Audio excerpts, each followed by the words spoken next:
हाँ जी बेटा, आइए जी, जल्दी से स्टार्ट करते हैं। Accounting standard 22, accounting for taxes और इनकम। ठीक है, again one of the most most most important accounting standard है ये आपके लिए, और बहुत चांसेस है इसके एग्जाम में इस पे क्वेश्चन पूछने के। ठीक है, जल्दी स्टार्ट करते हैं हम। ठीक है, सबसे पहले हम अकाउंटिंग स्टैंडर्ड का बेस बनाएंगे, फिर क्वेश्चंस देखेंगे। बेटा बेस जो बनाएंगे बहुत जल्दी बेस बनाएंगे इसका। ठीक है, हमें रिवीजन करना है, जल्दी से इसको खत्म करना है बेटा।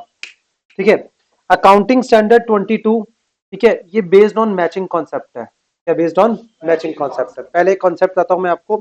से फॉर एग्जांपल आप समझिए, हमारे पास जो हमारी अकाउंटिंग इनकम है, अकाउंटिंग इनकम का मतलब क्या हो गया?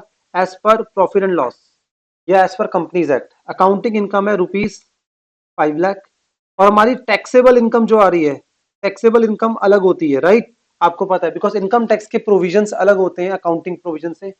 कुछ चीजों पे इनकम टैक्स अलग तरीके से ट्रीटमेंट हमें बताता है, अब उसके बारे में हम चर्चा ज्यादा नहीं कर सकते अभी। से फॉर एग्जांपल टैक्सेबल इनकम है ₹6 लाख। अब यहाँ पे हुआ क्या? आज अकाउंटिंग इनकम 5 लाख है, पर टैक्सेबल इनकम कितनी हो रही है? 6 लाख है। दोनों में डिफरेंस आ रहा है, दोनों में क्या आ रहा है? डिफरेंस। टेक्निकली अकाउंटिंग, हम तो अकाउंटिंग सीख रहे हैं अकाउंटिंग स्टैंडर्ड के थ्रू। ठीक है, तो अकाउंटिंग इनकम हमारी 5 लाख है, तो 5 लाख के अकॉर्डिंग टैक्स लगना चाहिए। पर टैक्स लगाया हमने किसके ऊपर? 6 लाख के ऊपर। क्यों जी? क्योंकि इनकम टैक्स के प्रोविजंस थोड़े से डिफरेंट होते हैं, उसके बारे में हम चर्चा करेंगे। तो यहाँ पर ये क्या बोल रहे हैं आपका, यहाँ पे ये बोल रहे हैं टेक्निकली आपका मान लो 30% टैक्स है, तो टैक्स कितना बनता है? 1,50,000 बनना चाहिए एज पर अकाउंट्स। कितना बनना चाहिए? 1,50,000। पर आपने टैक्स कितना पे करा? 30% के अकॉर्डिंग 1,80,000। आपने 30,000 एक्स्ट्रा टैक्स पे कर दिया, 30,000 एक्स्ट्रा टैक्स पे कर दिया। और से फॉर एग्जांपल इसका बेनिफिट आपको फ्यूचर में मिल जाएगा, इन द सेंस फ्यूचर में आपको कम टैक्स पे करना पड़ेगा। तो यहाँ पे अकाउंट्स क्या कहता है, ये आपने पे तो कर दिया, पर इसको प्रीपेमेंट प्रीपेड टैक्स मानो। क्या मानो? प्रीपेड। पर प्रीपेड टैक्स का यहाँ नाम रखा गया डेफर्ड टैक्स एसेट। क्या नाम रखा गया? Deferred tax. सिंपल समझ आइए वाली बात, प्रीपेड टैक्स मानो। तो प्रीपेड टैक्स को क्या बोल रहे हैं? Deferred tax asset. पेमेंट कितनी करी? 180। पर अकाउंट्स में आज भी एक्सपेंस, टैक्स एक्सपेंस, क्या बोला मैंने वर्ड? Tax expense. क्या शो करेंगे? 1,50,000। पेमेंट हुई 180 की। पेमेंट कितनी हुई? 180 की। माइनस कर दो प्रीपेड टैक्स कितना है? 30। और प्रॉफिट एंड लॉस में जो लेस होगा आज भी कितना होगा? 150 लेस होगा। कितना लेस होगा? 150। उल्टा लो, उल्टा लो इसका। अकाउंटिंग इनकम कितनी आ रही है? 5 लाख, उसके ऊपर टैक्स कितना बनता है आपका? 30%। सॉरी, कितना हो गया? 1.5 लाख। पर taxable income due to some tax provision आपकी होगी 4 लाख। ठीक है, क्या हो गई? 4 लाख। कुछ ऐसे एक्सपेंसेस थे, कुछ ऐसे एसेट आपने परचेज कर जिसका वन शॉट आपको क्या मिल गया? राइट ऑफ मिल गया। होता है ऐसा, डिडक्शन मिल गई, जिसकी वजह से टैक्सेबल इनकम आपकी कम हो गई 30%। और आपने कितना पे करना पड़ा? 1,20। पर अकाउंट्स क्या बोलते हैं? आज तुम 1,20 पे कर रहे हो, आज तो बहुत खुश हो रहे हो। आज का जो गेन है फ्यूचर का पेन होता है। आज का गेन फ्यूचर का पेन, और आज का पेन फ्यूचर का गेन, रिवर्स सोचो। तो आज तो तुम खुश हो रहे हो, बट नेक्स्ट ईयर आपकी टैक्स बढ़ जाएगा। टैक्स इनका हमारी अकाउंटिंग बोलती है कि आपका टैक्स होना चाहिए 150, पर आपने सिर्फ पेमेंट 1,20 करी है, बाकी 30 आपको फ्यूचर में पे करना पड़ेगा। इसको बोलते हैं आउटस्टैंडिंग। क्या बोलते हैं इसको हम? आउटस्टैंडिंग। और आउटस्टैंडिंग को हम क्या बोलते हैं? Deferred tax liability. Liability for future, liability provision for future. ये एक प्रोविजन है किसके लिए? फ्यूचर के लिए। बड़े स्पेशल प्रोविजन है, एक स्पेशल अकाउंटिंग स्टैंडर्ड है, इसके बहुत सारे प्रोविजन में इन्वॉल्व है, तो इसलिए इसको अलग हेड में दिखाते हैं। पर है ये फ्यूचर के लिए हमने पेमेंट करनी है, फ्यूचर टैक्स के लिए, तो फ्यूचर में और टैक्स पे करना पड़ेगा, जो आज हमने कम पे करा because of tax loss. Because of tax loss के कुछ ऐसे प्रोविजंस थे, उनका हमने फायदा उठाया और हमें कम टैक्स पे करना पड़ेगा। पर फ्यूचर में इसका हमें नुकसान भी होने वाला है। क्या होने वाला है? नुकसान। जैसे मैं एग्जांपल देता हूँ, आपके जो इनकम टैक्स वाले हैं आपको बड़े खुश करते हैं कि आपके ऊपर हम लाइक सपोज कोई असेट है उसके ऊपर 20% या 30% या 40% हम क्या प्रोवाइड करें? डेप्रिसिएशन। अरे वो 40% डेप्रिसिएशन प्रोवाइड कर रहे हैं, तो जल्दी एसेट डेप्रिशिएट होगा, फिर फ्यूचर में जाके आपके पास कोई डेप्रिसिएशन बचेगा नहीं क्लेम करने के लिए, तो आपकी इनकम क्या हो जाएगी? ज्यादा। पर अकाउंट्स क्या बोल रहे हैं? हर साल मैं 20% क्लेम करूंगा, से फॉर एग्जांपल कितना करूंगा? तो अकाउंट्स डेप जो क्लेम कर पाएगा 5 साल तक कर पाएगा।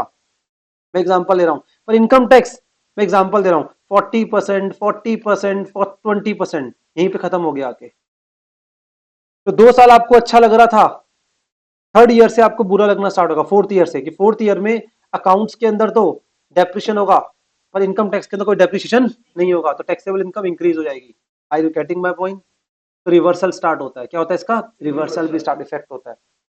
तो फ्यूचर में तो पेन मिलने वाला है ना, आज तो तुम कम टैक्स पे करके, बिकॉज इनकम टैक्स वालों ज्यादा डेप अलाउ कर दिया आपको, कम टैक्स पे करके आप खुश हो रहे हो, पर फ्यूचर में इसका रिवर्सल इफेक्ट देखने को मिलेगा। तो कह रहे आज से प्रोविजन बना के रखो, क्या करो, आज से ही प्रोविजन बना के रखो।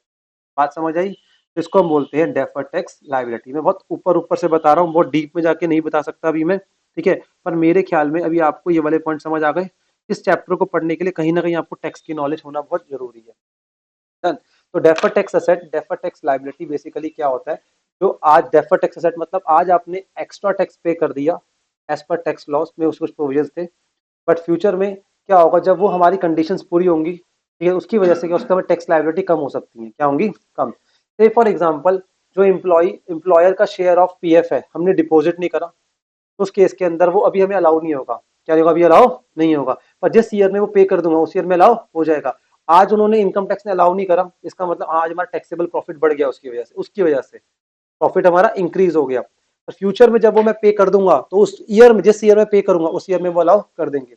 और छोड़ो, सिंपल सा एग्जांपल रखते हैं, ठीक है, इंटरेस्ट, इंटरेस्ट की जो इनकम होती है, सॉरी एक्सपेंस होता है, अकाउंटिंग में हम अक्रूवल बेस पे उसको क्या करते हैं, बुक कर लेते हैं और प्रॉफिट एंड लॉस से लेस कर देते हैं। तो इनकम टैक्स वाले क्या कहते हैं कि जब तक इंटरेस्ट पेड नहीं होगा, याद है ये चीज, इंटरेस्ट पेड नहीं होगा, कि कुछ एक्सपेंसेस ऐसे हैं जो पेमेंट बेसिस पे अलाउ होते हैं, सिर्फ क्या होते हैं, कुछ पेमेंट बेसिस पे अलाउ होते हैं इनकम टैक्स के अंदर। तो मतलब अगर आपने उसको पे नहीं करा तो उसके केस पे वो आपको पे कहते हैं डिडक्शन अलाउ नहीं करेंगे।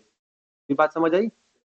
तो इस सिनेरियो के अंदर आपने ये करा, आपने पे नहीं करा उसको, ठीक है, आज तो आपका टैक्सेबल प्रॉफिट ज्यादा हो गया, पर फ्यूचर में क्या हो जाएगा, कम हो जाएगा।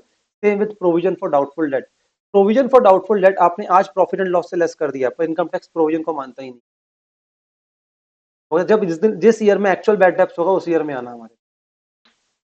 बात समझ आई? तो ऐसे करके बहुत सारे प्रोविजंस हैं जो इनकम टैक्स में अलग हैं, ठीक है, और हमारा अकाउंटिंग में अलग। Accounting is purely purely purely accrual based concept, but income tax कुछ चीजों में अक्रूवल कॉन्सेप्ट है, कुछ के अंदर लाइक उनका कैश बेसिस है, कुछ में उनकी अपनी थॉट प्रोसेस है, बिकॉज ऑफ टैक्स लायबिलिटी आपने पे करनी है, ठीक है, तो कुछ आपको लालच देनी है, इंसेंटिव्स देनी है ताकि आप बिजनेस को ग्रो कर सको, तो वो अपने अपने इंसेंटिव देते रहते हैं आपको, कोई दिक्कत, ठीक है। तो ये कॉन्सेप्ट ड्राइव हुआ यहीं से, इन सब बातों से।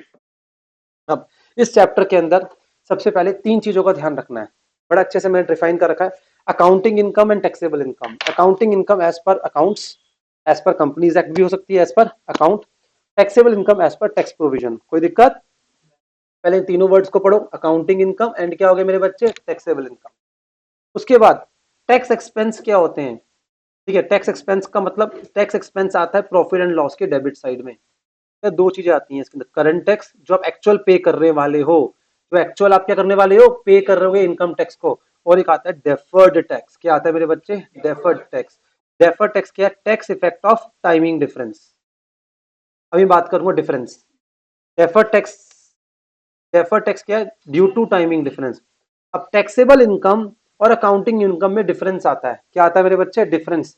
ये डिफरेंस किसकी वजह से आता है, ये डिफरेंस किसकी वजह से आता है, तो इन्होंने बोला डिफरेंस आता है दो वजह से, एक टाइमिंग डिफरेंस होते हैं और एक क्या होते हैं, परमानेंट डिफरेंस। टाइमिंग डिफरेंस वो डिफरेंस है, टाइमिंग डिफरेंस ये वो डिफरेंस है, ठीक है, जो नेक्स्ट ईयर में रिवर्स होने की कैपेबल है। आज कोई एक्सपेंस इनकम टैक्स ने अलाउ नहीं करा क्योंकि आपने वो पे नहीं करा था या कुछ कंडीशन ही फुलफिल नहीं करी थी, पर इनकम टैक्स वाले कह रहे जब वो कंडीशन फुलफिल कर दोगे, ठीक है, तो मैं अलाउ कर दूंगा। और आपने वो कंडीशन फुलफिल करी नेक्स्ट ईयर में, तो नेक्स्ट ईयर में इनकम टैक्स ने अलाउ करा, पर आपने अकाउंट्स के अंदर आज यूज एक्सपेंस को बुक कर लिया था एज पर अक्रूवल कॉन्सेप्ट या matching concept, as per accrual concept या मैचिंग कॉन्सेप्ट आपने कर लिया था। अकाउंटिंग तो अकाउंटिंग के अकॉर्डिंग चलेगी, पर टैक्स वाले तो अपना फायदा देखते हैं और तुम्हें एक पुश करते हैं कि पेमेंट करो टाइम से, इंटरेस्ट की पेमेंट करो टाइम से, बोनस दो एम्प्लॉय का टाइम से, याद आया, ठीक है, तभी मैं अलाउ करूंगा वरना मैं अलाउ नहीं करूंगा कुछ एक्सपेंसेस। सेक्शन कौन सा है इसका, पेमेंट बेसिस वाला, 43B। चलो कोई नहीं, अभी तो टेंशन मत लो, छोड़ दो, अभी तुम्हारा एग्जाम है, ठीक है। तो टाइमिंग डिफरेंस वो है which are capable of being reversed, अगर वो सब्सिक्वेंट ईयर में रिवर्स हो जाता है तो वो टाइमिंग डिफरेंस है, और टाइमिंग डिफरेंस की वजह से कुछ प्रॉब्लम है तो उस केस में हम क्या क्रिएट करते हैं, डेफर्ड टैक्स, सॉरी क्या करते हैं हम, डेफर्ड टैक्स। और परमानेंट डिफरेंस क्या होता है, परमानेंट डिफरेंस क्या होता है आपका, जो कैपेबल ऑफ बीइंग रिवर्स नहीं है। जैसे मैं एग्जांपल देता हूं, सुनना मेरी बात, ठीक है। से फॉर एग्जांपल कोई पेनल्टी लगी आपके ऊपर, ठीक है, पेनल्टी जो है आपने प्रॉफिट एंड लॉस में दिखा दी, मतलब आपने उसको डेबिट कर दिया, आपने कोई चैरिटी में पैसा दिया, ठीक है, कुछ भी जो आपने डेबिट कर दिया, पर इनकम टैक्स वाले कहते हैं भैया हम तो अलाउ ही नहीं करेंगे, हम तो मान ही रहे आपका एक्सपेंस है, पेनल्टी को हम अलाउ ही नहीं करेंगे। परमानेंट डिसअलाउ है वो, क्या है, परमानेंट। जो आइटम परमानेंट डिसअलाउ होते हैं उनके अगेंस्ट में, ठीक है, उनके अगेंस्ट में डीटीए डीटीएल नहीं बन सकता, because they are not capable of being reverse, वो रिवर्स होने की कैपेबल नहीं है। कोई दिक्कत? चैप्टर का बेसिक्स डेवलप हो गया। तो ये था चैप्टर का बेसिक्स जो मैंने अभी आपको बताया, ठीक है। तो एक पहले आप सुनो, एक यहाँ पर सुनो मेरे साथ। हाँ, ये मैंने बना रखा है यहीं पे तुम्हारे लिए। Sir, accounting for taxes of income. Income कितने टाइप की होती है? दो टाइप की। सुनो, ये समरी बड़ी अच्छी है। अकाउंटिंग इनकम और क्या होती है, टैक्सेबल इनकम। अगर दोनों में डिफरेंस आता है, अगर क्या आता है दोनों में डिफरेंस, इधर देखो आप, इधर देखो, दोनों में डिफरेंस आता है, ठीक है। तो डिफरेंस क्यों आता है? परमानेंट डिफरेंस है या फिर क्या है हमारा, टाइमिंग डिफरेंस। परमानेंट है या फिर टाइमिंग डिफरेंस है। ये जो रेगुलर क्लास में लिखवाऊंगा सारा भी छोड़ दो, ठीक है। ये परमानेंट डिफरेंस है या फिर क्या है आपका, टाइमिंग। परमानेंट डिफरेंस है can not reverse, like penalty, donation वगैरह, तो इसका कोई डेफर टैक्स नहीं बनता, कोई डेफर टैक्स नहीं होता, इसको भूल जाओ। इसके ऊपर एएस एप्लीकेबल नहीं है। एएस एप्लीकेबल, एएस एप्लीकेबल किस पर है? सिर्फ टाइमिंग डिफरेंस पर। किस पर है मेरे बच्चे? टाइमिंग डिफरेंस पे। इधर देखो आप, इधर देखो बेटा भी। टाइमिंग डिफरेंस क्या होता है? Can be reverse, can reverse in future, like depreciation and accumulate losses. इस साल लॉस हुआ मेरा, ठीक है। अब लॉस की वजह से अभी तो कुछ होगा नहीं, लॉस हुआ है, उसको कैरी फॉरवर्ड करना पड़ेगा। क्या करना पड़ेगा? कैरी फॉरवर्ड करना पड़ेगा, ठीक है। तो लॉस को कैरी फॉरवर्ड, और फ्यूचर में, फ्यूचर में उसके अगेंस्ट इनकम होगी, आपस में सेट ऑफ हो जाएंगे दोनों। तो ये लॉस जो है फ्यूचर में बेनिफिट देने वाला है। टैक्स लायबिलिटी कम करेगा। क्या करेगा? टैक्स लायबिलिटी कम करेगा, ठीक है। तो इसलिए क्या हो गया वो हमारा टाइमिंग डिफरेंस, ठीक है। तो टाइमिंग डिफरेंस की वजह से क्या क्रिएट होता है? क्या डीटीए या फिर डीटीएल? क्या क्रिएट होगा? डीटीए या फिर डीटीएल। सर डीटीए कब क्रिएट होगा? ढंग से देखो, अगर डीटीए कब क्रिएट होगा? अगर हमारी टैक्सेबल इनकम ज्यादा है अकाउंटिंग इनकम से, due to timing difference, due to timing difference. और दूसरी बात जो ध्यान रखनी है, क्या ध्यान रखनी है सर, कि इसकी वजह से आपका डीटीए क्रिएट होने वाला है, बट आपको वर्चुअल सर्टेनिटी होनी चाहिए, फ्यूचर में आपको बेनिफिट मिल जाएगा, क्योंकि आप अगेंस्ट प्रूडेंस जा रहे हो। क्या जा रहे हो आप? Against prudence. आप प्रूडेंस के अगेंस्ट जा रहे हो, मतलब आप फ्यूचर में एक बेनिफिट मिलने वाला है, उसको आप पहले से रिकॉर्ड कर रहे हो, उसको पहले से कर रहे हो, रिकॉर्ड कर रहे हो, ठीक है। तो पर उसके लिए आप श्योर होने चाहिए कि आपको बेनिफिट वो मिलेगा, कि कोई टैक्स लॉ उसमें चेंजेस नहीं आएंगे, कुछ नहीं होगा, ठीक है। अदरवाइज इग्नोर कर दो। अगर आप श्योर नहीं हो तो क्या कर दो आप? इग्नोर कर दो, और फिर 2 साल 3 साल बाद चेक करते रहो कि जो लगता है बेनिफिट मिल जाएगा। अगर उस ईयर में लगता है तो क्या कर दो आप? उसको रिकॉर्ड करो। एक कंसेप्ट सिखाता हूं मैं आपको, इधर आओ, इधर देखो। Unabsorb depreciation and carry forward losses, ठीक है। Unabsorb depreciation carry forward losses can be set off with the same with future taxable income and pay less tax in the future. ये बड़ा इंपॉर्टेंट कॉन्सेप्ट है। Hence entity can create defer tax asset. क्या कर सकती है इनके against? Defer tax asset. अब बात समझना, इस साल लॉस हुआ, अब ये लॉस जो है नेक्स्ट ईयर कैरी फॉरवर्ड कर सकते हैं, नेक्स्ट ईयर की इनकम सेट ऑफ कर सकते हैं। बट मैं न्यूली स्टार्टअप हूँ, अभी स्टार्टअप के केस में पता ही नहीं होता प्रॉफिट कब होगा, होगा या नहीं होगा, कोई वर्चुअल सर्टिनिटी नजर नहीं आ रही अगले 10 साल तक। और लॉसेस को कैरी फॉरवर्ड करने की कंडीशन है कि लॉस कितने साल तक कैरी फॉरवर्ड सकते हैं? 8 साल तक। कितने हो सकते हैं मेरे बच्चे? 8 साल तक।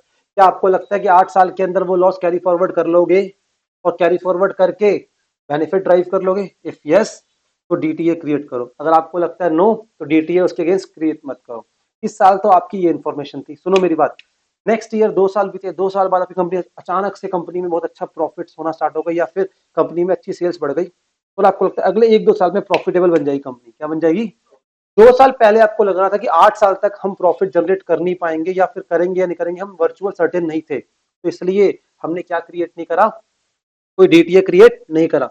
मैं यहाँ पे करके दिखाता हूँ जल्दी से, इधर देखो, ठीक है। ईयर 1 में मेरे को लॉस हुआ 10 लाख का। कितने का? 10 लाख का।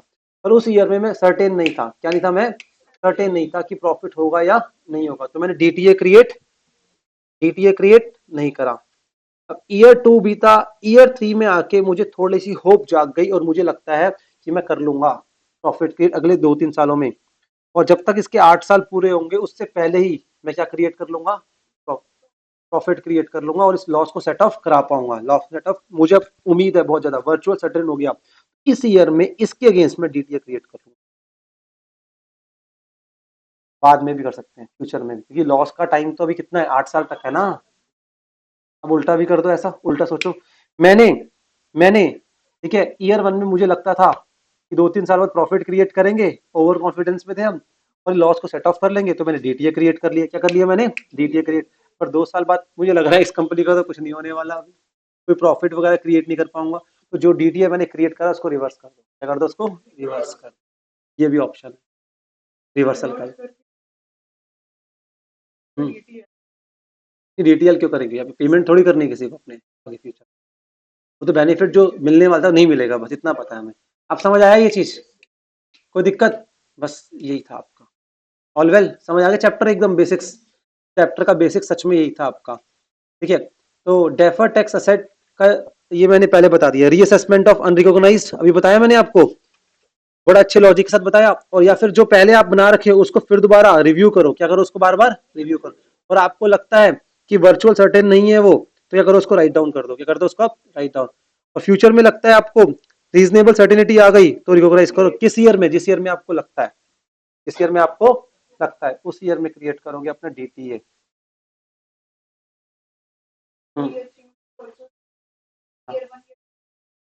नहीं नहीं, वो तो उसी अमाउंट का बनाना है बेटा, ईयर 1 ईयर 2 का थोड़ी है। जितना एक्यूमुलेट लॉस है, मान लो से फॉर एग्जांपल ईयर 2 में भी लॉस 10-10 लाख का, टोटल लॉस कितना, 20 साल, 20 लाख, सॉरी 20 लाख का 30% कितना होता है आपका, 6 लाख। 6 लाख का डीटीए बना दिया अब आपने। आई बात समझ, इस साल पर वर्चुअल सर्टेन दोनों लॉस सेट ऑफ करा लोगे, दोनों लॉस। ईयर 3 में वर्चुअल सर्टेनिटी किसके लिए आई, सिर्फ इसके लिए आई कि फर्स्ट ईयर का तो नहीं होगा, पर सेकंड ईयर करवा लूंगा मैं। अब समझ आ गई ये वाली बात, पक्का। ठीक है, इतना डीप में नहीं आएगा, पर मैं सारे थियोरेटिकल कॉन्सेप्ट को प्रैक्टिकल समझा दिया। कोई दिक्कत बेटा, अब एग्जाम के क्वेश्चन दिखाता हूँ इसके ऊपर, बहुत सिंपल सिंपल क्वेश्चन आते हैं हमारे, हमारे लेवल बहुत सिंपल है, पर एएस समझ आ गया ये वाला। ठीक है, तो ये पूरा चार्ट पढ़ के जाना है एएस में। पहली बात ऐसे बोल रहे हमने, एएस 22 अकाउंटिंग फॉर टैक्सेस और इनकम। इनकम कितने टाइप की होती है, 2 टाइप की इनकम, क्या होती है, अकाउंटिंग इनकम, टैक्सेबल इनकम। दोनों में जब डिफरेंस आता है, डिफरेंस क्यों आता है, परमानेंट डिफरेंस और timing difference. Permanent difference capable नहीं होते रिवर्स होने के, लाइक पेनल्टीज वगैरह, तो इसलिए उसके अगेंस्ट ये एएस नहीं लगता, मतलब कोई डीटी या डीटीएल क्रिएट नहीं होता। और उसके बाद टाइमिंग डिफरेंस ये वो डिफरेंस है, ठीक है, जो रिवर्स हो सकता है फ्यूचर में, लाइक लॉसेस डेप्रिशिएशन, जिसके ऊपर हमारे एग्जाम के क्वेश्चन है। तो उसके अगेंस्ट डीटीए कब बनाते हैं, जब हमारी टैक्सेबल इनकम आज ज्यादा है और अकाउंटिंग इनकम कम थी, तो टैक्सेबल के हिसाब से ज्यादा पे कर दिया, फ्यूचर में इसका बेनिफिट मिलने वाला, आज का पेन फ्यूचर का गेन।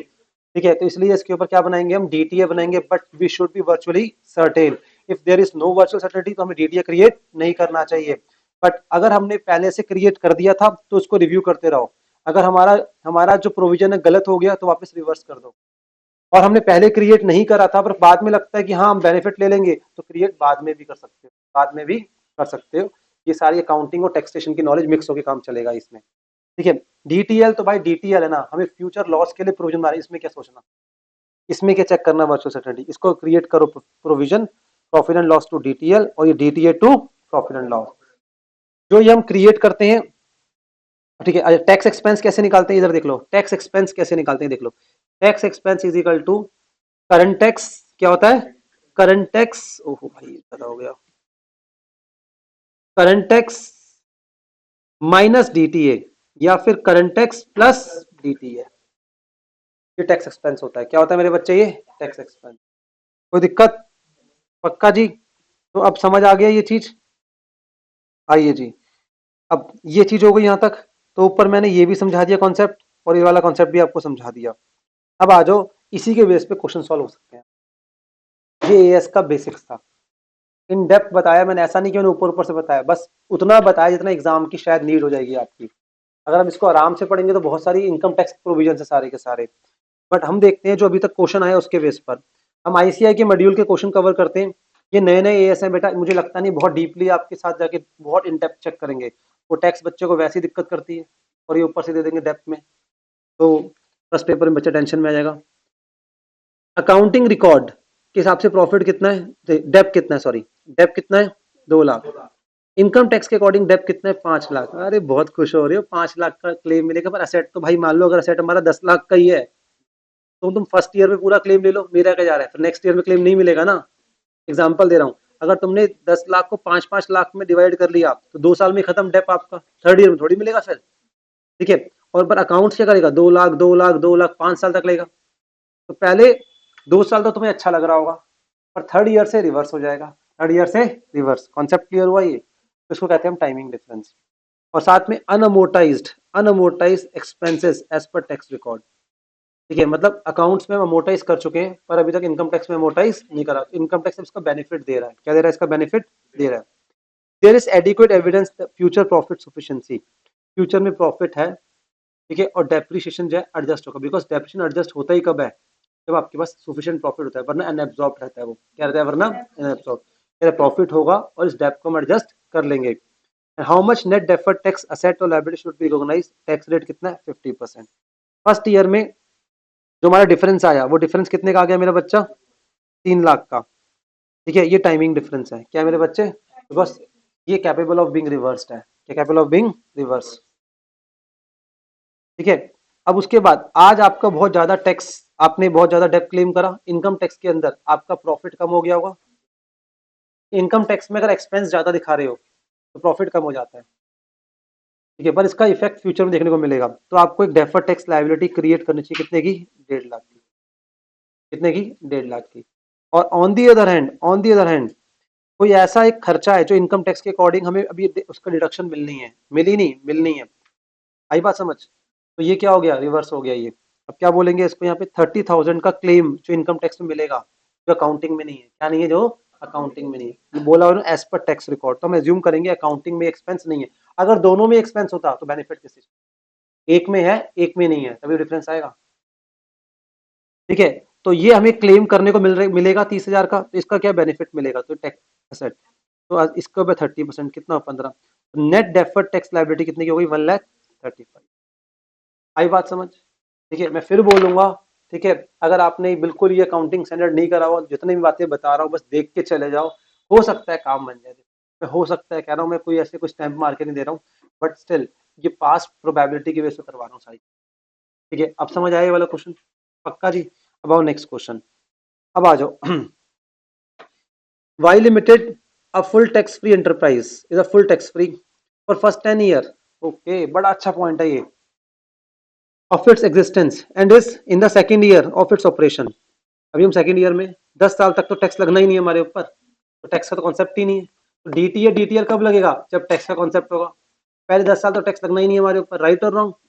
ठीक है, depreciation of timing difference is 200 lakh and 400 lakh respectively. Dep तो टाइमिंग डिफरेंस होता है, कितना है, 200 लाख और 400 lakh, which will result in a tax liability in year 1 and 2. From the third year, it is expected that the timing difference would be reversed each year by 10 lakh. ठीक है जी, ठीक है। And assuming that tax rate is 40%, find out the deferred tax liability at the end of second year and any charge to the profit and loss. अब देखो ये थोड़ा पढ़ना पड़ेगा, सेक्शन पूरे इनकम टैक्स के यूज हो रहे हैं, मुझे नहीं पता आप डीपली कितना इनकम टैक्स को पढ़ के आए हो। ठीक है, तो पहले ये बात समझ आई आपको, हमारे पास टैक्स हॉलीडेज है। क्या कॉन्सेप्ट क्या कहते हैं इसको हम, टैक्स हॉलीडे। पढ़ा होगा आपने इनकम टैक्स में, टैक्स हॉलीडेज हैं कितने के, 10 ईयर्स के। ठीक है, and is in the second year of operation, अभी हम सेकेंड ईयर में। Depreciation timing differences 200 lakh and 400 lakh respectively, which will result in a tax liability in the year 1 and 2। पहले 2 साल में जो आपका डेप्ट का डिफरेंस था वो कितना था ईयर 1 में, और ईयर 2 में कितना था 400।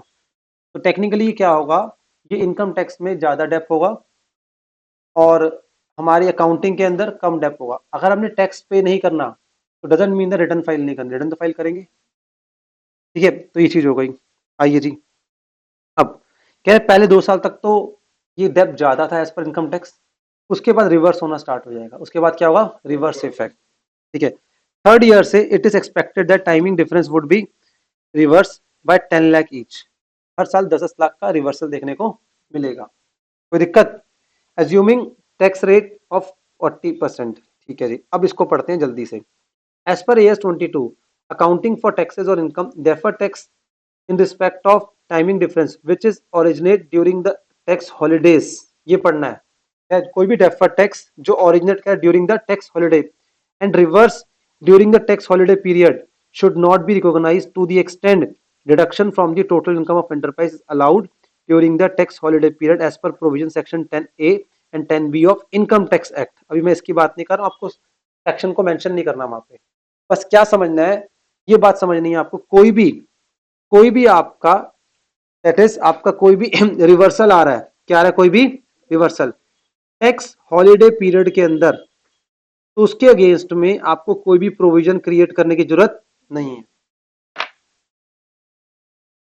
हाँ जी बेटा, देखो जल्दी से वापस।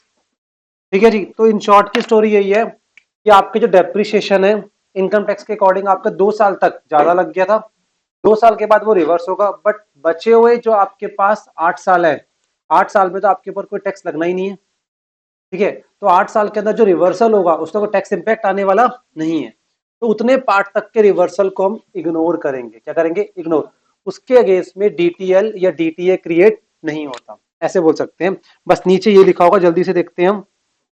ये सारी बातें इतनी लिखी हुई हैं बस आपको। अब out of the 200 lakh timing difference due to depreciation difference of 80 lakh, 80 lakh कैसे आया बेटा? 10 lakh into 8 will be reversed in the tax holiday period and therefore should not be recognized। However, for 120 lakh, ठीक है, that is 200 minus 80 lakh, deferred tax liability will be recognized for 48 lakh। 48 lakh कैसे आई? 120 lakh multiplied by जो tax rate होगा वो कितना है हमारा बेटा? 40%। इन शॉर्ट की स्टोरी बस इतना समझो आप। ठीक है, ये समझने का क्वेश्चन था सिर्फ ये कि टैक्स हॉलिडे पीरियड के अंदर, ये एमसीक्यू आ सकता है, टैक्स हॉलिडे पीरियड में जो भी रिवर्सल्स होते हैं, जो भी क्या होते हैं रिवर्सल्स, उसके अगेंस्ट DTA DTL नहीं बनता। अभी के लिए इतना रखो, ये एग्जाम के लायक नहीं है, बस समझने लायक पॉइंट था। ऑल वेल बेटा, 200 लाख है ये। हम्म, हाँ जी, क्योंकि उसको उसके अगेंस्ट बेनिफिट, उसके अगेंस्ट आपको पेमेंट करनी, 10 साल के बाद तो होगा, 10 साल तक का है ना, 10 साल के बाद तो होगा, तो उसके अगेंस्ट करना पड़ेगा आपको। ठीक है जी, चलो अब जल्दी से आ जाओ आगे आप। अब नेक्स्ट आ जाओ। Ultra limited has provided depreciation 4 lakh and 10 lakh. Accounting में 4 लाख है, टैक्स में कितना है? 10 लाख। ठीक है जी, अच्छा ये तो हमने कर लिया, ये है ना। ये ऊपर करा था अभी क्वेश्चन ये वाला, सेम है, लगभग सेम है, बस फिगर्स अलग है इसकी, है ना। चलो, बस आपने देख लिया, ये आपका 6 लाख आएगा, ये 30,000 नेट कितना बच गया आपका? 5,70,000, और उसका कितना हो जाएगा? 50%। ये आप कर लोगे आप। ठीक है जी, अब यहाँ पे आ जाओ example 12। Company made a loss, word क्या है यहाँ पर? लॉस। लॉस कितना हुआ आपका? 2 लाख का for the year ending 31/3/16। For the year ending 31/3/17/18 it made a profit of 1 lakh and 1,20,000। अब जिस ईयर में लॉस किया उस ईयर में वर्चुअल सर्टिनिटी होनी चाहिए कि नेक्स्ट 2 साल में प्रॉफिट होगा या 3 साल में क्या होगा हमारे पास? प्रॉफिट होगा। It is assume that loss of a year can be carry forward for 8 years and tax rate is 40%। तो मतलब इस वाले चैप्टर को करने के लिए इनकम टैक्स का याद होना बहुत जरूरी है। कह रहे लॉस जो है 8 साल तक कैरी फॉरवर्ड होगा, ये हमने इनकम टैक्स से सीखा, यहाँ नहीं, मैं नहीं सिखा रहा। By the end of 16, company feels that there will be a sufficient taxable income in the future against which carry forward loss can be set off। जब भी DTA क्रिएट करने की बारी आती है, you should have virtual certainty regarding what future में reversal हो पाएगा, उसका बेनिफिट आप ले पाओगे। There is no difference between taxable income and accounting income except for carry forward losses for 17-18। कह रहा 3 साल की स्टेटमेंट बना के दिखाओ। फर्स्ट ईयर में हमारे पास क्या हुआ? 2 लाख का नेट प्रॉफिट, नेट लॉस हुआ। इधर देखो आप, तो नेट लॉस के अगेंस्ट में 2 लाख का नेट लॉस था। मैं लॉस को देख के बड़ा खुश हुआ क्योंकि फ्यूचर में इस लॉस को मैं सेट ऑफ करा पाऊंगा। क्या करा पाऊंगा? सेट ऑफ करा पाऊंगा। तो यहाँ पर फर्स्ट ईयर में जब मैं रिकॉर्ड करूंगा अपना करंट टैक्स नहीं डेफर टैक्स हो जाएगा। क्या होगा? ये करंट टैक्स तो मेरा 0 हो जाएगा, 16, 17, 18। प्रॉफिट बिफोर टैक्स कितना है? 2 लाख, 1 लाख और 1,20,000। माइनस करते हैं टैक्स एक्सपेंस। क्या माइनस करते हैं हम? Tax expense. उसमें करंट ईयर टैक्स आता है और क्या आता है? Deferred tax. करंट टैक्स तो यहाँ जीरो हो जाएगा, पर डेफर्ड टैक्स के अगेंस्ट हमें बेनिफिट मिलने वाला है, तो डीटीए क्रिएट होगा। क्या होगा हमारा? डीटीए। कितने का क्रिएट होगा आपका? 80,000।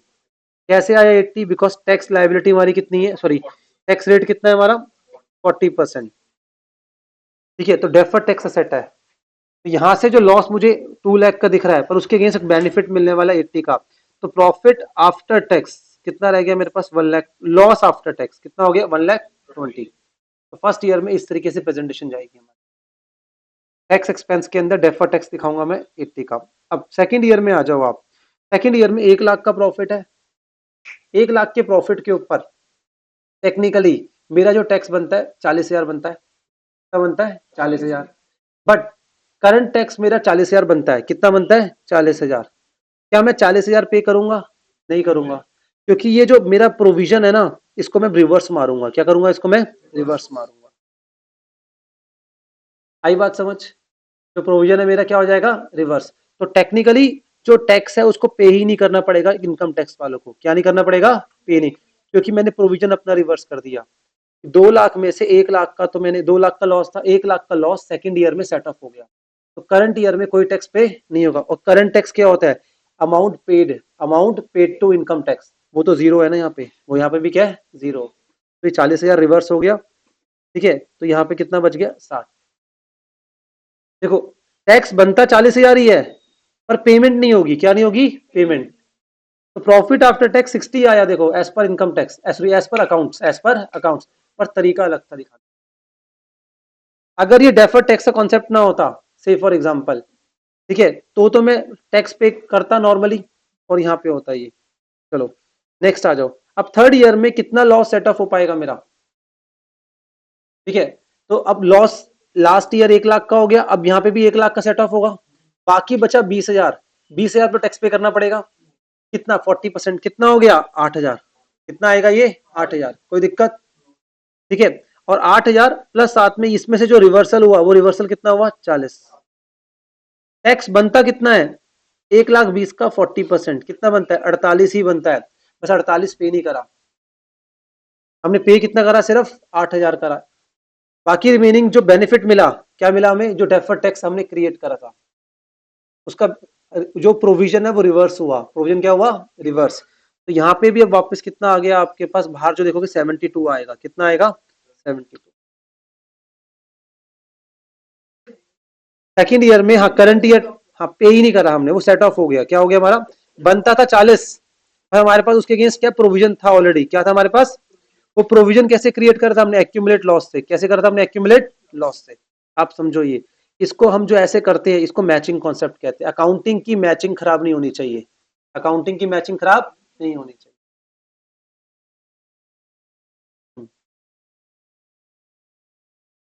हम्म। टोटल लॉस कितना है? 2 लाख का है। सेकेंड ईयर में सेट ऑफ कितना हुआ? 1 लाख। तो कैरी फॉरवर्ड कितना होगा? 1 लाख। यहाँ पे इनकम कितनी हुई? 1,20,000। 1,20,000 में से 1 लाख तो सेट ऑफ हो गया, 20,000 बचा। इस पे टैक्स पे कितना पड़ना पड़ेगा हमें? 40%। कितना हो गया? 8,000। हाँ जी, हाँ जी, हाँ, वो जीरो ही हुआ। करंट टैक्स हमारा जीरो ही सेकंड ईयर में हुआ। ये जो 80 है यहाँ नहीं आएगा, ये यहीं आएगा, ये नीचे। मतलब नीचे, मतलब यहाँ बोलेंगे, यहाँ नीचे आएगा टैक्स इफेक्ट। ये रिवर्स वाला है और ये ओरिजिनेट वाला है। ओरिजिनेट हुआ 80 और रिवर्सल हुए 2 साल में। क्या हुआ रिवर्सल उसके? 2 साल। आई बात समझ? ठीक है, फर्स्ट ईयर में क्रिएट हुआ क्या? Deferred tax asset. बाकी 2 साल में क्या हुआ? वो रिवर्स हुआ। एक इस टाइप का क्वेश्चन आपका आ सकता है।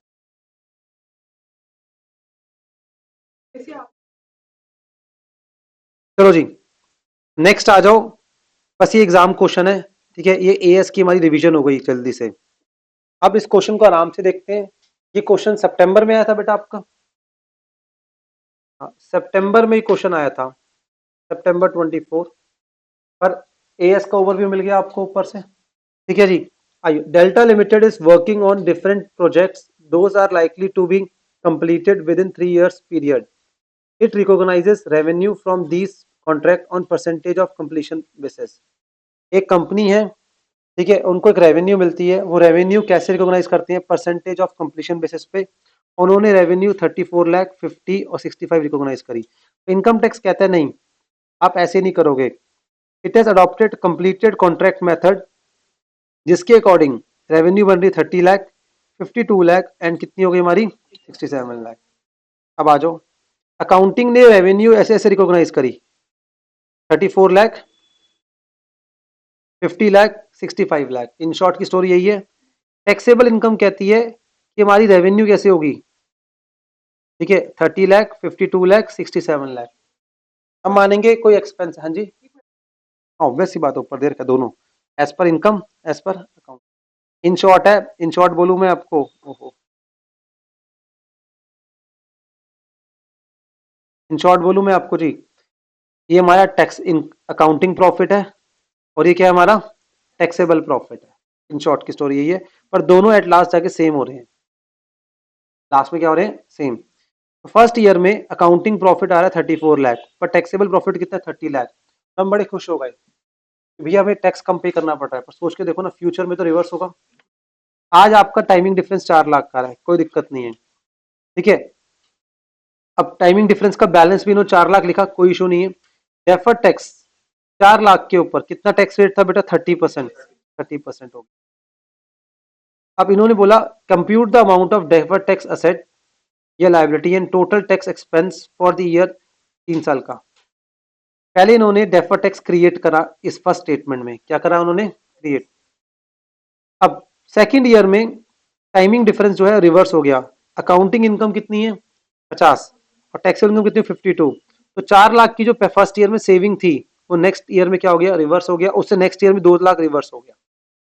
तो ये जो 4 लाख का आपका था ऊपर डिफरेंस, अब ये बैलेंस कितना रह गया आपका? 2 लाख, ठीक है। 2 लाख के ऊपर कितना हो गया आपका? ये 60,000। और ऐसे इसके लास्ट ईयर में भी ऐसे हो जाएगा आपका। तो बाकी 2 सालों में रिवर्सल हो रहा है। क्या हो रहा है मेरे बच्चे? रिवर्सल हो। आप समझो ये चीज, ठीक है। और अब देखो, डेफर्ड टैक्स फर्स्ट ईयर में कितना है? 120, और बाकी 2 सालों में क्या हो रहा है इसका? रिवर्सल। ये ओरिजिनेट हुआ और ये क्या पे हुआ? यहाँ पे रिवर्स। रिवर्स, पहला पॉइंट क्लियर। उसके बाद करंट ईयर टैक्स जो निकलता है वो टैक्सेबल इनकम के अकॉर्डिंग निकलता है। कैसे निकलता है वो? Taxable income. टैक्सेबल इनकम क्या है हमारी? 30 लाख 52 लाख 67 लाख। तो हमारी जो 30 लाख का 30% कितना हो गया हमारा? 30% कितना हो गया? 9 लाख। 52 लाख का 30% कितना? 15 लाख 60। और 67 का कितना हो गया? 2 लाख 10। ठीक है जी। फर्स्ट ईयर में हमने पे कितना करा? 9 लाख। बट फ्यूचर के अकॉर्डिंग डेफर टैक्स हमने क्रिएट करा, एक 20 पीरियड क्रिएट करा, तो टैक्स बनता कितना था? 10-20। हमारे अकॉर्डिंग 10-20, मतलब ये अकाउंटिंग इनकम के अकॉर्डिंग है। किसके अकॉर्डिंग है ये? Accounting income. चेक कर लो, अकाउंटिंग इनकम के अकॉर्डिंग हमें 34 लाख का 34 लाख का 30% देना था। कोई दिक्कत? और हम बात करेंगे इसकी सेकंड में। सेकंड में अकाउंटिंग इनकम कितनी थी हमारी? 50 लाख। 50 लाख के ऊपर 30% कितना हो गया? 15 लाख। और यहाँ पे 65 लाख के ऊपर 30% कितना हो गया आपका? चेक करो, ये इतना बनता था। और हमने कितना कितना पे करा? इतना इतना पे करा। इसमें देखो ज्यादा पे करना पड़ गया। आई बात समझ? तो दैट इज कॉल्ड आपका क्या, ये आपका एग्जाम का क्वेश्चन आया था आपका, जिसके अंदर इन्होंने बोला डीटीए डीटीएल क्रिएट करो, ठीक है। और इस तरीके से इन्होंने वर्कआउट कराया आपको। हाँ जी, हाँ जी। अकाउंटिंग इनकम ज्यादा है और टैक्सेबल इनकम कम है, तो आपको डीटीएल होगा ना आपका। हाँ, डीटीएल होगा ना, तो डीटीएल। हाँ जी, डीटीएल है बेटा। डीटीए किसने बोला? ये यूटिलाइज क्या कर रहे हैं? सेट ऑफ कर रहे हैं। जो पहले क्रिएट होगा, देखो जो पहले क्रिएट होगा वो नेक्स्ट ईयर में रिवर्स होगा ही होगा, तभी जो टाइमिंग डिफरेंस है। टाइमिंग डिफरेंस का मतलब क्या है? जो फर्स्ट ईयर में क्रिएट हुआ, सब्सिक्वेंट ईयर्स में क्या होना है? उसको रिवर्स होना है। ये प्रोविजन हमने क्रिएट करा था। नहीं, ऐसा कुछ नहीं है, हमने एक प्रोविजन क्रिएट करा है फ्यूचर की लायबिलिटी के लिए। और फ्यूचर में फिर उसको हम यूज कर रहे हैं, प्रोविजन क्रिएट हो रहा है, तो प्रोविजन तो यूज ही होगा ना, तो वर्ड तो हम यूज कर रहे हैं, यूटिलाइज कर रहे हैं उसको। ऐसा नहीं कि एसेट है तो वो यूज होगा आपका, ठीक है। ये हमने फ्यूचर लाइबिलिटी के लिए क्रिएट करा है प्रोविजन, तो इसको क्या करेंगे, वापस यूज करेंगे। मैं एक बार फिर दोबारा करके दिखा देता हूँ, इधर देख लो आप, ईयर 1, ईयर 2, ईयर 3, आप इधर देखो आप, हमारी टैक्सेबल इनकम कितनी थी, सॉरी अकाउंटिंग इनकम कितनी है ईयर 1 में, जल्दी बताओ। हाँ जी, 34 लाख। आगे चेक कर लो जल्दी से, 50 लाख, और कितना है 65 लाख। यहां देखो आप ढंग से, और टैक्सेबल इनकम कितनी है 30 लाख, 52 लाख, 67 लाख। इधर देखो आप, यहां तक ठीक है। अब यहाँ पे टाइमिंग डिफरेंस कितना आ रहा है, 4 लाख का। यहाँ पे इस टाइमिंग डिफरेंस के अगेंस्ट हमें क्या बनाना है, डेफर्ड टैक्स लायबिलिटी, ठीक है। डेफर्ड टैक्स लायबिलिटी, अब जैसे हम एग्जांपल लेते हैं, हम जब अपना टैक्स एक्सपेंस निकालेंगे, क्या निकालेंगे हम, टैक्स एक्सपेंस, तो उसमें करंट ईयर टैक्स होगा, ठीक है, और प्लस साथ में डेफर्ड टैक्स, क्या होगा हमारा, डेफर्ड टैक्स। तो हमारा करंट ईयर टैक्स होता है हमेशा टैक्सेबल इनकम के बेस पर आता है, क्या आता है, टैक्सेबल इनकम के बेस पे। तो 30 लाख का कितना हो गया, 30%, कितना हुआ 9 लाख। इधर देखो 52 लाख का 30% कितना आएगा, जल्दी बताओ, 15 लाख। और 67 लाख का 30% कितना होता है बेटा, हाँ जी 10,000। कोई दिक्कत, चलो जी। उसके बाद आप देखो, टाइमिंग डिफरेंस आया था कितने का हमारा, 4 लाख का। यहाँ पे टाइमिंग डिफरेंस कितना है, वापस रिवर्स 2 लाख, यहाँ पे है रिवर्स 2 लाख, हम ऐसा बोल सकते हैं, ठीक है। तो ये टाइमिंग डिफरेंस जो क्रिएट हुआ, बाकी 2 सालों में क्या हुआ, ये रिवर्स हुआ। और इस टाइमिंग डिफरेंस से हमने क्या बनाया, डीटीएल बनाया होगा, क्या बनाया होगा, डीटीएल। डीटीएल हमने कितना बनाया बेटा, 1,20,000। तो टेक्निकली इस ईयर का जो एक्सपेंस होना चाहिए था, वो एक्सपेंस होना चाहिए था कितना आपका, दैट इज 10,20,000, और हमने पे कितना करा, सिर्फ 9 लाख। और इसकी वजह से फ्यूचर में क्या हुआ, रिवर्स होने वाला है फ्यूचर में, ठीक है। हमारा टैक्स बनना कितना चाहिए था, टैक्स बनना चाहिए था 50 लाख का 30% बनना चाहिए था, कितना 1,50,000, और हम पे कितना कर रहे हैं, 15,60,000। तो एक्सपेंस को 15,60,000 नहीं बोलेंगे, ठीक है। हमने ऑलरेडी 1,50,000 का एक्सपेंस बुक करना है, तो जो यहां पर हमने प्रोविजन क्रिएट करा था 1,20,000 का, उसमें से हम क्या यूज कर लेंगे, 60,000, ताकि मेरा एक्सपेंस वापस कितना हो जाए, 15 लाख। सेम इस ईयर में एक्सपेंस कितना होना चाहिए था, मैचिंग कॉन्सेप्ट, कितना होना चाहिए था, 65 लाख का 30% कितना होता है, 19,50,000। पर मैं पेमेंट कितनी कर रहा हूं, तो मैं अकाउंट्स के अंदर अपना एक्सपेंस 20,10,000 नहीं दिखाऊंगा, तो वापस क्या करूंगा, माइनस कर दूंगा 60,000, और कितना हो जाएगा, 19,50,000।